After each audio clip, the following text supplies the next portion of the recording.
Ya. Para concluir el video que habíamos subido recientemente a la plataforma YouTube, era sobre el decreto de Dios que concierne a la voluntad de Dios, que decidió Dios antes de que Dios haya creado el mundo, cuando Dios se encontraba en la quietud de la soledad, cuando todavía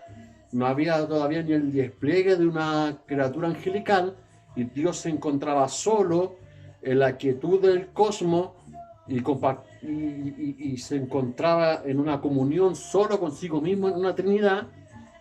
Es que ocurre esto del decreto de Dios, en donde Dios decide hacer un plan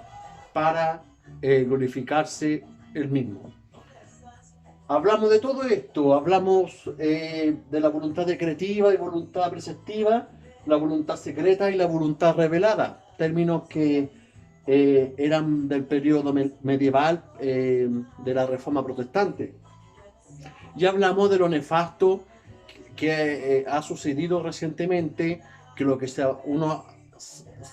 teólogos prominentes que se han dado la tarea de desarrollar una teología sistemática y encontrarse con esto de la voluntad soberana y la voluntad permisiva. Y explicamos de lo nefasto de esta distinción y hacer esta tensión entre una voluntad permisible y una voluntad soberana. Entonces explicamos que esta voluntad permisible arminiana, eh, eh, a- a- hay dos ideas que se van creando con respecto a una permisión arminiana. Una sobre un Dios espectador, de una presencia arminiana, en donde Dios queda de brazos cruzados como un espectador de su creación. Se cree también de, de que Dios otorgaría un permiso moral a la criatura para que la criatura pecase. Eh, eh, Todo eso se va desarrollando dentro de una teología arminiana o incluso semipelagiana sobre el permiso divino. Entonces, incluso, y esto también explicamos en el video anterior, de que esto también se ha ido introduciendo dentro de las filas calvinistas de la compatibilidad, el compatibilitismo, en donde se le da un ápice de libre albedrío, porque esto también a la teología arminiana invita a la creencia del libre albedrío. Entonces está la creencia, entre comillas, piadosa, de que Dios otorgaría libre albedrío a la criatura y que esto se resuelve como un misterio en donde Dios ejerce su señorío y su gobierno providencial, pero que la criatura aún se mantendría en un estado de libre albedrío y que esto es una tensión y es una paradoja que por la fe deberíamos aceptar.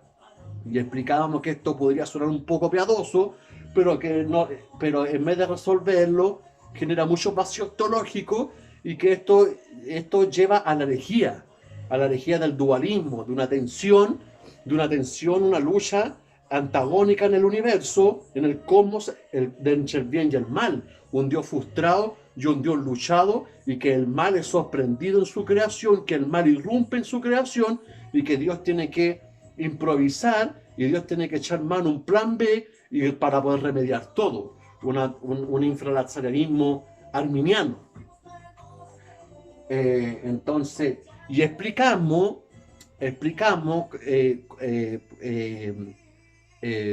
conociendo el pensamiento de Juan Calvino, tenemos aquí el libro La predestinación y la providencia de Dios, de Editorial Clear. Este libro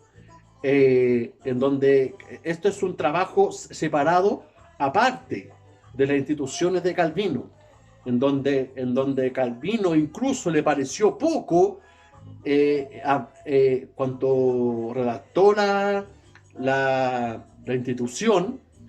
y abundó harto sobre la soberanía de Dios, le pareció poco, encontró que estaba la necesidad de reabundar mucho más la soberanía de Dios. Entonces el Calvino hace otro trabajo teológico, esta obra literaria magistral, en donde Calvino se va a dar a la tarea de explicar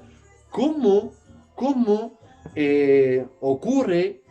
esta predestinación, no solamente de la salvación, sino una predestinación de todas las cosas, un determinismo bíblico. Entonces, la concepción reformada y calvinista sobre el permiso de Dios, por ejemplo, en el video anterior nombramos de cómo Satanás busca el permiso divino y busca la permisión divina para atormentar la vida de Job. Entonces estamos hablando, y lamentablemente esta distinción entre la voluntad soberana y la voluntad permisible arminiana crea esta distinción, crea esta tensión en que la voluntad permisible es violentada. En cambio, la teología reformada, cuando quiere resolver la objeción de que por qué existe el mal en el mundo, que a diferencia de una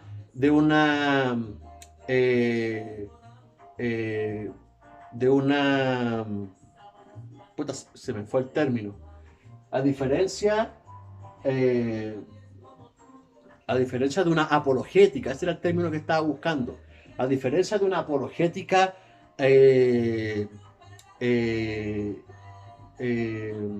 escolástica, una apologética escolástica que busca y defiende el libre albedrío, la teología reformada, desde una concepción reformada, calvinista y confesional,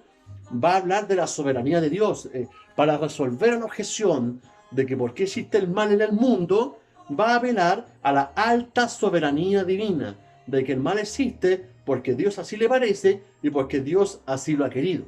Entonces, la concepción reformada sobre el permiso divino no es esta distinción arminiana de la voluntad soberana y la voluntad permisible. Según Calvino, que tenemos aquí, cuando se habla de una voluntad permisible, estamos hablando de una voluntad soberana. Estamos hablando de la voluntad de Dios que se va a asegurar y se va a encargar que todos los eventos lleguen a ocurrir.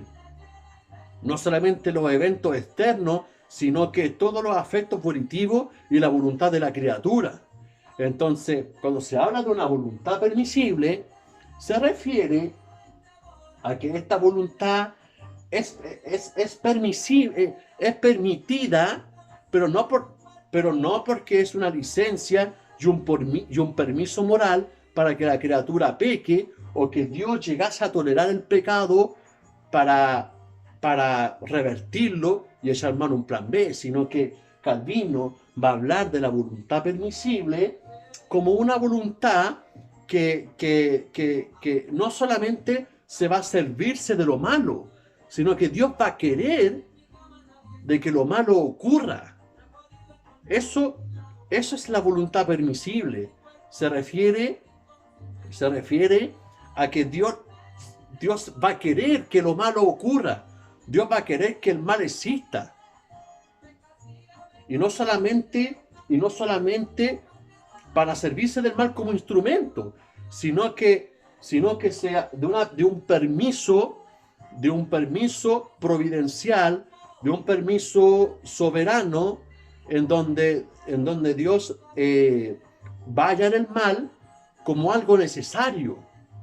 El mal como llama San Agustín, el mal por necesidad, en donde el mal ontológico, el mal providencial y el mal moral debe existir para ir orgánicamente e integralmente todo este propósito divino en donde Dios decide todo de antemano, sin prever el futuro de nadie, de nada, sino que si Dios en un momento en su eternidad pasada llegó a revisar algo, revisó su propio consejo, su propia voluntad.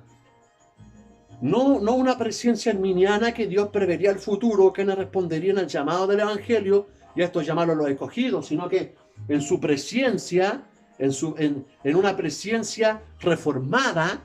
en donde Dios revisa su propio consejo y Dios decide todo de antemano y después, posteriormente, en el orden sucesivo, va a crear el mundo y ahí la voluntad permisible en su providencia soberana, en una providencia absoluta, se va a encargar de que todo esto